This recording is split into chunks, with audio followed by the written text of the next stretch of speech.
મિત્રો અમાरी YouTube channel teaching में सेल्जियम में आपનું હાર્દિક સ્વાગત છે।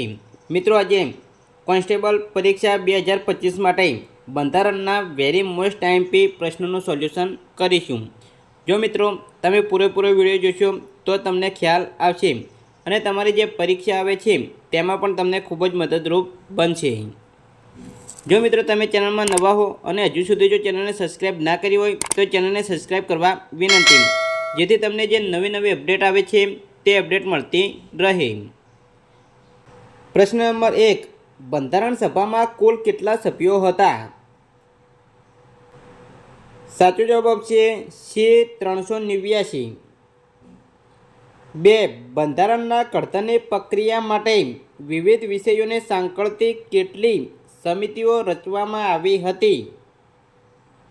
સાચો જવાબ આવશે A23। 3, બંધારણ સભાના અધ્યક્ષ તરીકે કોણ હતા? સાચો જવાબ આવશે D. રાજેન્દ્ર પ્રસાદ। 4, બંધારણને ખરડા મુસદ્દા સમિતિના અધ્યક્ષ તરીકે કોણ હતા? સાચો જવાબ આવશે A. ભીમરાવ આંબેડકર। 5, બંધારણ સભાની પ્રથમ બેઠક ક્યારે મળી હતી? સાચો જવાબ આવશે C. 9 ડિસેમ્બર 1947ના રોજ। 6, બંધારણના ઘડતરની પ્રક્રિયા કેટલી બેઠકોમાં પૂર્ણ થઈ હતી? સાચો જવાબ આવશે A. 166। 7, ભારત દેશ ક્યારે સ્વતંત્ર થયો? સાચો જવાબ આવશે B. 15 ઓગસ્ટ 1947ના રોજ। 8, બંધારણના ઘડતરનું કાર્ય ક્યારે પૂર્ણ થયું? સાચો જવાબ આવશે D. 26 નવેમ્બર 1949ના રોજ। 9, બંધારણ સભાએ ભારતનું બંધારણ ક્યારે અમલમાં મૂક્યું? સાચો જવાબ આવશે C. 26 જાન્યુઆરી 1950ના રોજ। 10, દર વર્ષે બંધારણ દિવસની ઉજવણી ક્યારે કરવામાં આવે છે? સાચો જવાબ આવશે A. 26 નવેમ્બરે। 11, 26 નવેમ્બરના દિવસે કોને ખાસ યાદ કરવામાં આવે છે? સાચો જવાબ આવશે A. ભીમરાવ આંબેડકરને। 12, ભારતના બંધારણનો પ્રારંભ ક્યાંથી થાય છે?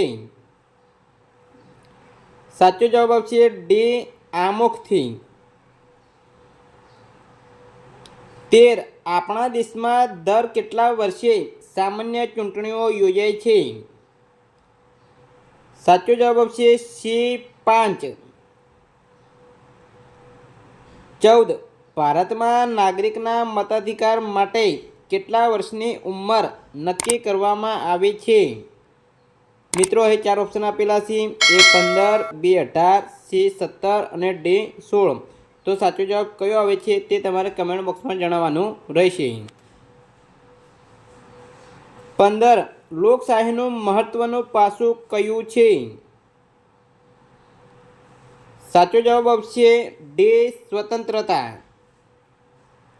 16, ભારત ધર્મની દ્રષ્ટિએ કેવો રાષ્ટ્ર છે? સાચો જવાબ આવશે B. બિનસાંપ્રદાયિક।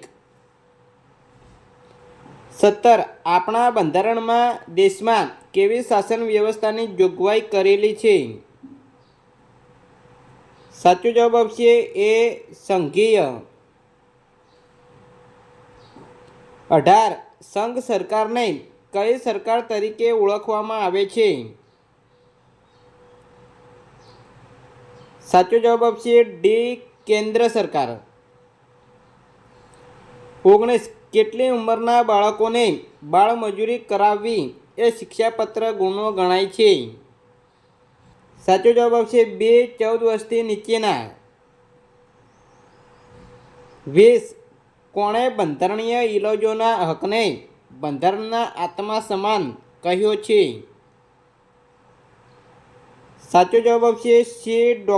ભીમરાવ આંબેડકર। તો મિત્રો એ કોન્સ્ટેબલ પરીક્ષા 2025માં પૂછાઈ શકે તેવા બંધારણના 20 મોસ્ટ આઈએમપી પ્રશ્નોનું સોલ્યુશન કર્યું છે। જો મિત્રો વિડીયો સારો લાગ્યો હોય તો લાઇક કરો, શેર કરો ને સબસ્ક્રાઈબ કરો। આ ઉપરાંત બીજા પણ MCQના પ્રશ્નોના વિડીયો અહીં ચેનલમાં મૂકેલા છે, તે તમે જોઈ શકો છો। Thank you.